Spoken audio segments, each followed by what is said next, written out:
Hi, everyone. I'm your host, Kyle, with a K, and this is Ruminations of Redrum. This is a little side dish, if you will. Um, Ian is here with me today, without an E. No E. Can't have it. No E. Today, we decided that we kind of just wanted to shoot the shit, share a drink in these troublesome times of the COVID pandemic, and kind of just relax and talk about horror. So the next 30 to 45 minutes or so, you're kind of just going to get a glimpse into our friendship and what we like to talk about. And we'll honestly, depending or not how much of this Four Roses I actually drink, I'll probably forget I'm even on the cast, and I'll probably just feel like I'm talking to Ian at this point. So It's that will happen. It's I know you well enough that but I mean let's just have some fun. Go. So Ian is a returning host on Ruminations of Redrum. If you've listened to the previous episodes, you've heard him and his insight on the topics we were covering. Today, I just wanted to get to know Ian a little better for the audience, and honestly, cheers, Ian. Think. So we can go a couple different ways with this because I didn't structure this out at all. I just wanted to talk. I just wanted to shoot the shit. There's no structure to this. Hell yeah, I'm down. So, you want to go origin? You want to jump into some? You know what? Let's go origin. Okay. How did you get into horror movies, Ian? Easy. I'm two parts. One part sports fan, and the other part movie fan. And this is to relate to my parents. I feel like a lot of people do this. I didn't have anything in common with my parents, and my dad likes sports. I discovered a love for sports, and my mom likes movies, and I discovered a love for movies, so it worked out. Did your mom like horror movies as well? Yeah, she would actually try to get me to go with her and her friends whenever a movie came out. It was always kind of an event, and it was cool. I really liked that she included me in that. I mean, yeah, you are her son. I would hope she would include you in as many things as possible. But yeah, I know it doesn't happen all the time. I'm right? lucky. Yeah, you are lucky. What are your earliest memories of like horror movies that you went to see with her? You know, a really good memory. It's not early. It's when the Evil Dead remake came out. But that's it was just me and her, and we had like an argument before that. And I was like, oh, it was probably something like, oh, I'm grown. Even though I was probably like 15 at the time, 16, whatever. And so I actually sat in a different row as her, and I was scared shitless throughout the entire movie. It was the worst mistake of my life. I was like, oh my god, this is so scary. I can't do this. And then after the movie was done, I was like, I'm sorry, Mom. I can't do that. I can't do that again. Yeah, it's one of those situations where you like your parent totally calls your bluff and like you're like, you know what? I'm just gonna run away from home, and then you wind up getting like halfway down the block, and you're like, maybe I should just go back. I'm kind of scared. This was a bad idea. Yeah, this was kind of a bad idea. Yeah. Evil Dead remake, man. Mm-hmm. That's a good movie. Great movie. Some would say better than the original. Would you say that? Oof. You know, I've thought about this, and I still don't have an answer. I can't.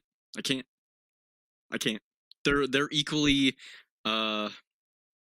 enjoyable in their own way.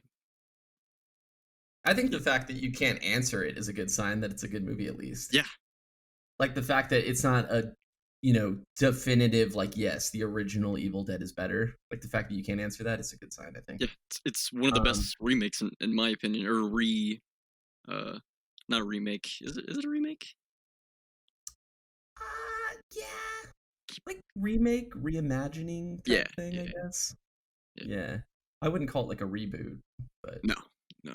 Um, I mean, they did change up the main characters and all that though. So yeah. I would say probably more of like a reimagining. So you said that you love sports, you love movies. Why horror movies though? I mean, do you love all kinds of movies or is it just particularly horror movies? Horror obviously is my favorites, I'd say. And then you go to Korean thrillers. You gotta love me a good Korean thriller. I fell in love with that genre hard, hard. I want to know why. Like what got you to that point cuz just for the viewers, the listeners, he talks about Korean movies a lot. And it's interesting cuz I mean I've seen a handful. I've seen probably more than a handful, but I he kind of gravitates towards them in conversation and always references them when comparing like horror movies and stuff. So why Korean horror or just Korean thriller horror in general? Like what got you on that? And like Korean cinema, horror, thrillers, yeah, where everything. did that start? It all started with The Wailing, and that's a discussion for another time. Uh, Or now? Let's hear it. or now. Well, No, I want to wait on that one. Just I want to wait for the episode on that one. well, we don't have to break it down, but like what about the wailing just captured your mind and like made you obsessed with that like style of, film?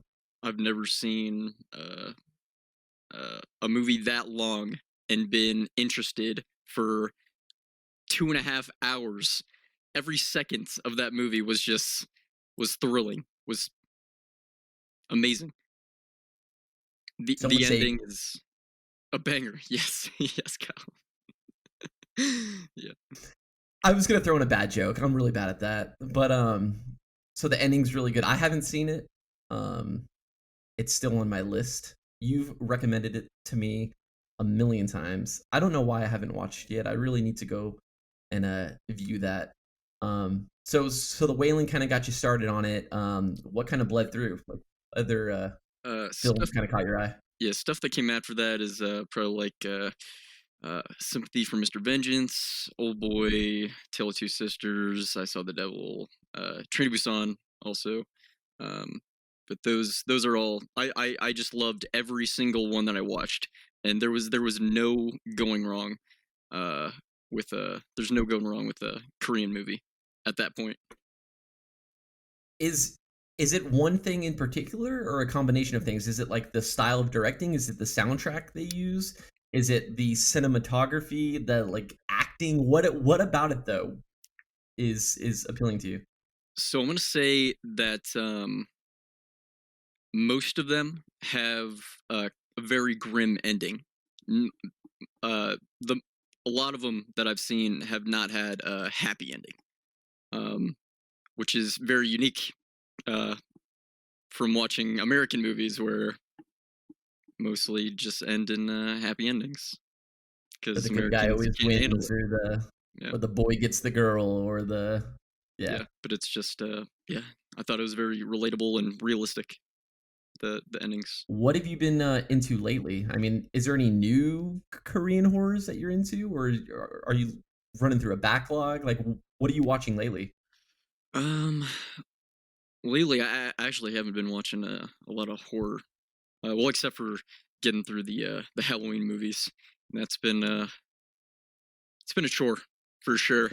Um, H2O though. H2O though.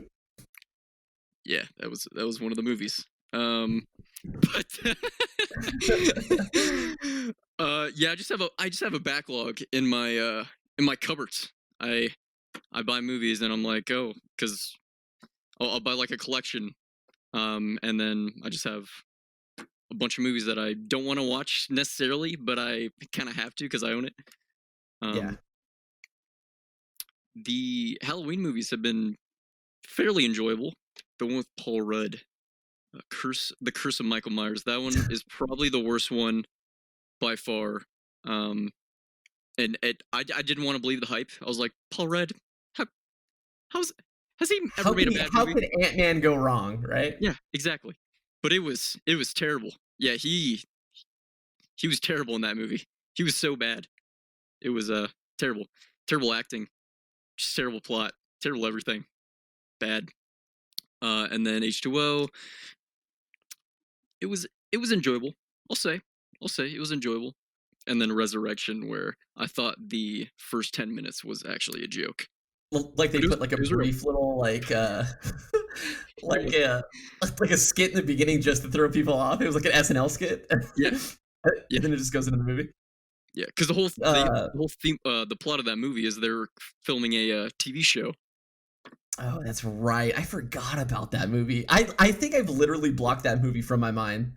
Like Buster. I've seen it maybe 2 or 3 times in my entire lifetime, and I can only tell you like very certain scenes, like little clippets in my mind that I remember. Like I'm like, oh yeah, that happened, or oh yeah, that happened. But yeah, like as a whole, I don't I don't Yeah. remember it.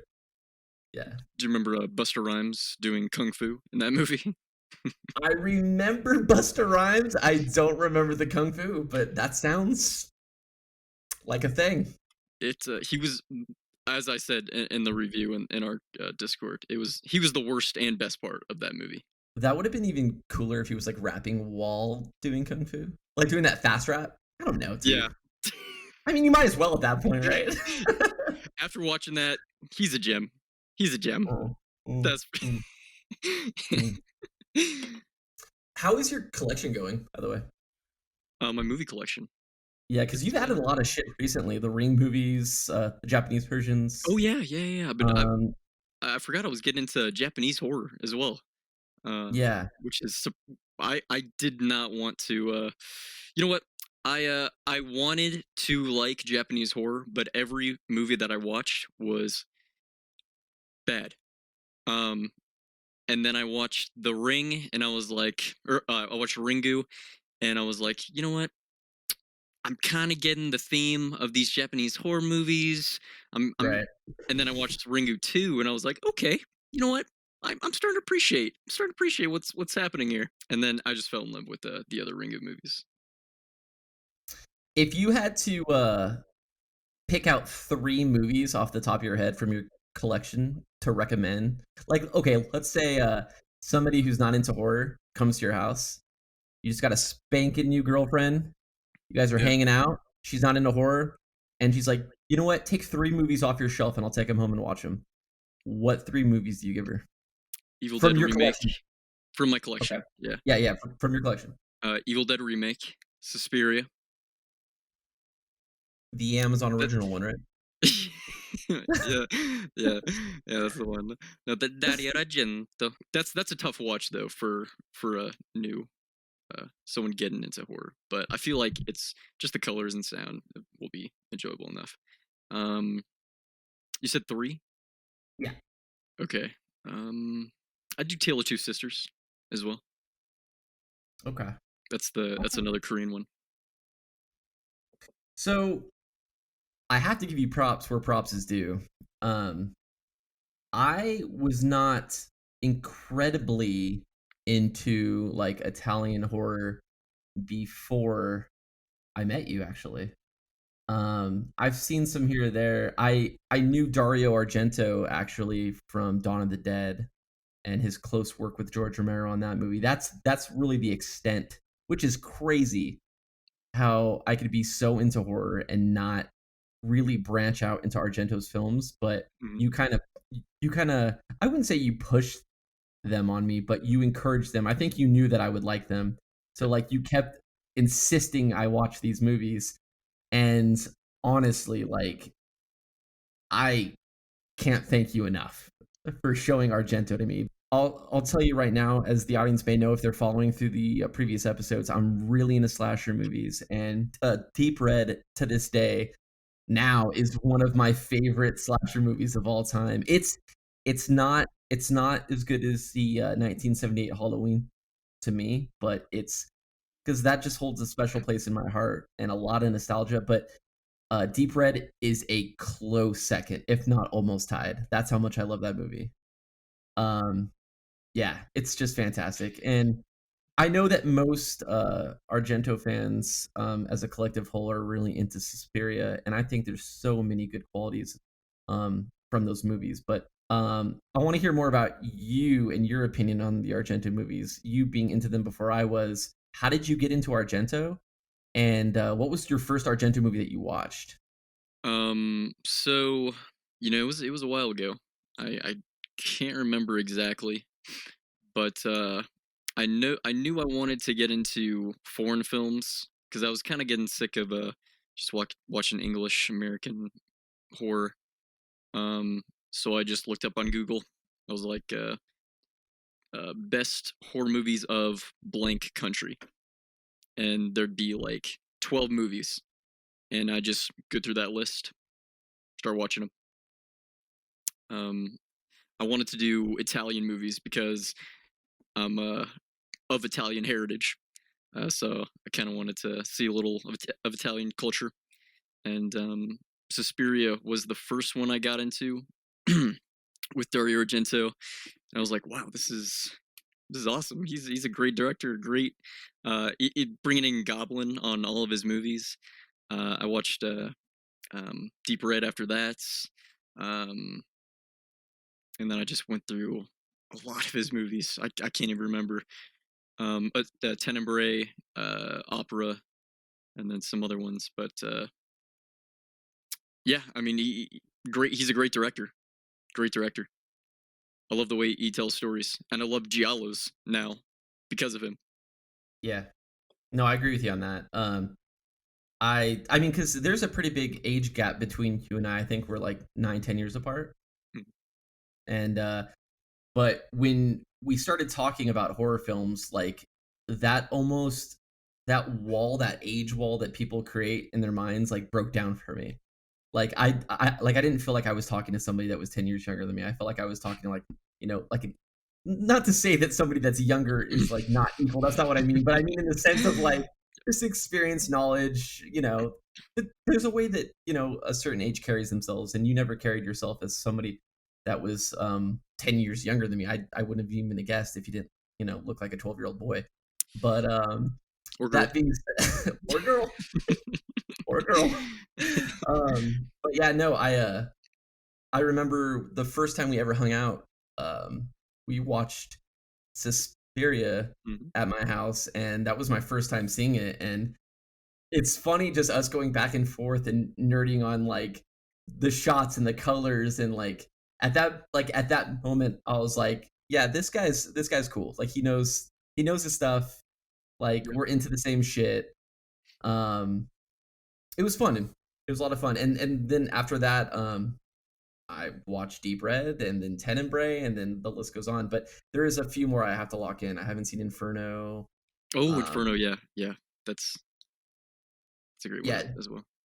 I've almost started Inferno like 3 times, and then something else has taken my like completely distracted me. If you like Suspiria, I would give Inferno a shot. It's not of the same caliber at all, but it's enjoyable if you like his other movies. So, do you and your mom still watch horror movies today? Like, well, she actually doesn't live in the No, same state as you, right? no, she lives across the country. Do you guys still have that like bond, like talking about horror movies?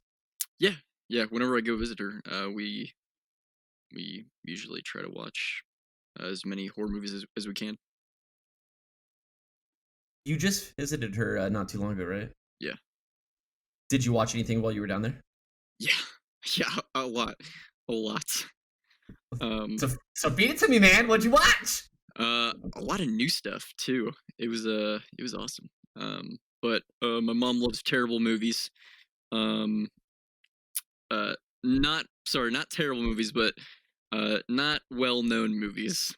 Uh, kind of direct to video kind of movies. Gotcha.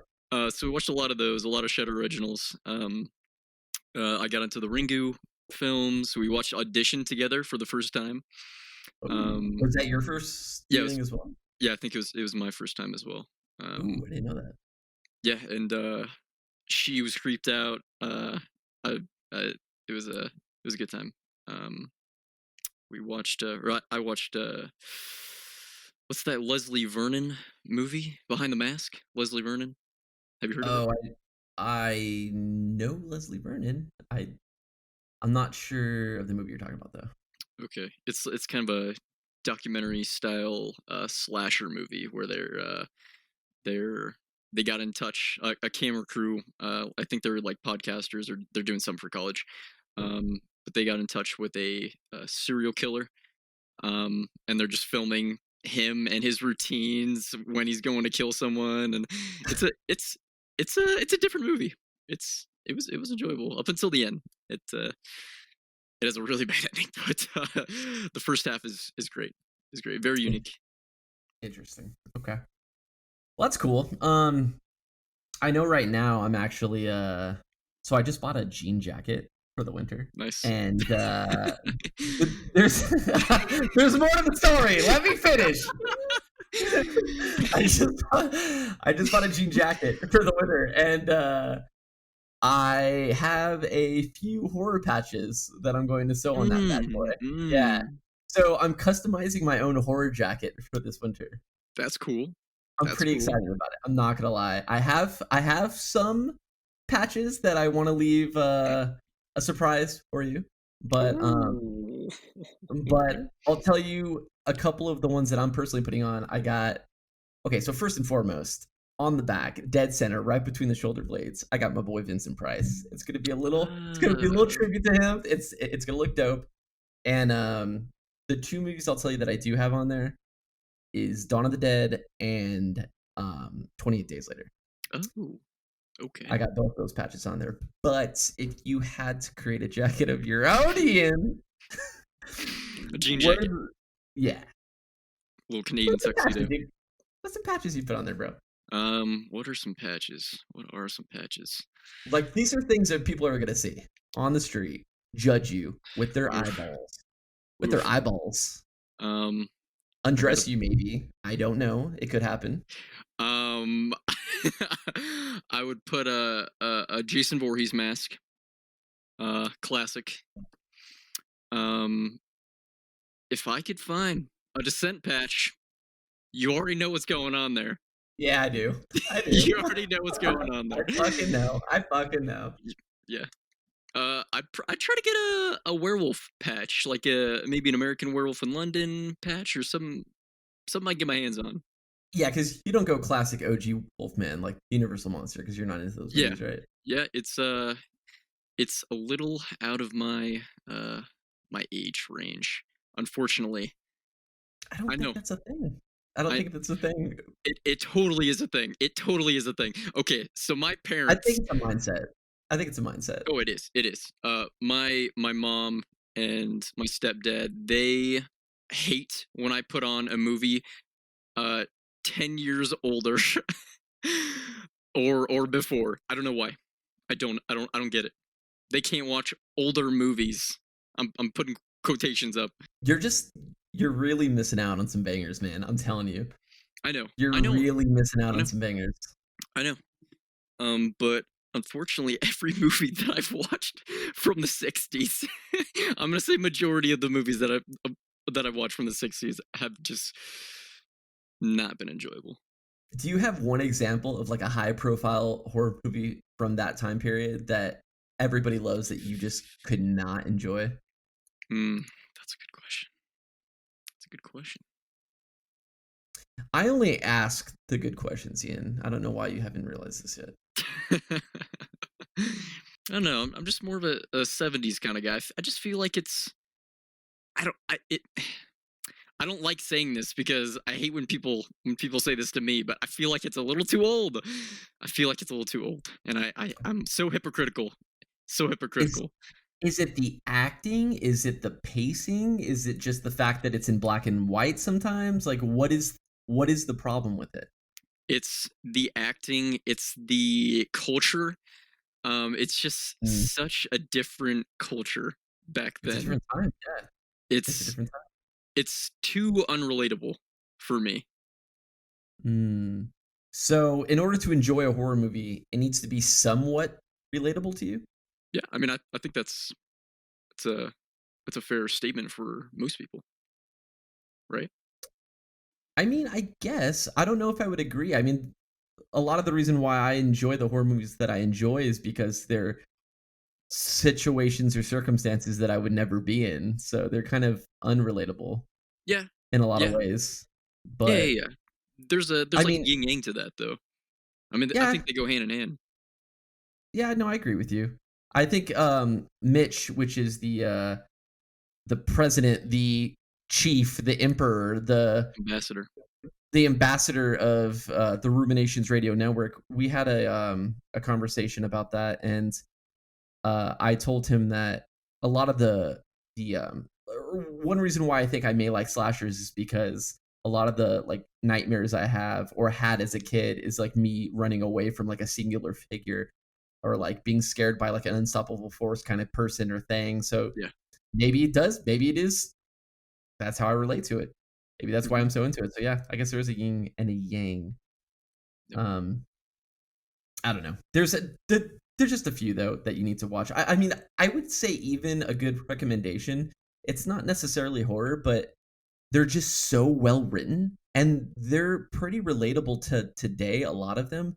Watch the original Twilight Zone series, man. I've seen it. Do you okay? Like have you watched a lot of it, or is it just like a couple I've episodes here and I've there? Or? watched like probably like at least 2 seasons. I watched a lot of that. They're enjoyable. Um, yeah, I'm not totally giving up on movies past the '60s. I'm just Sure. I'm it's just not my favorite. It's not my forte. My Okay. go-to. I'm My gonna cup of I'm tea. gonna keep I'm gonna keep fighting this fight though. I just Yeah. want to let you know that just because I the way you insisted on me watching Argento films, I'm insisting on you watching a couple of these bangers because I know that you'll enjoy them, but maybe you just have to find the right one.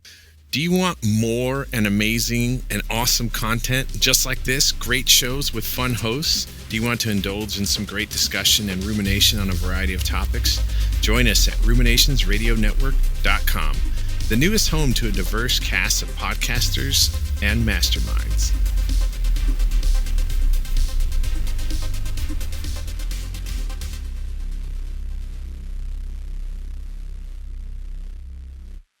And we're back.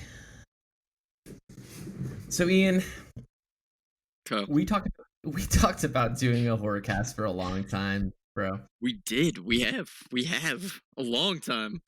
Ugh, Like I'm gonna years. say like at least 2 years, Yeah, yeah, about 2 years probably. We're finally doing it.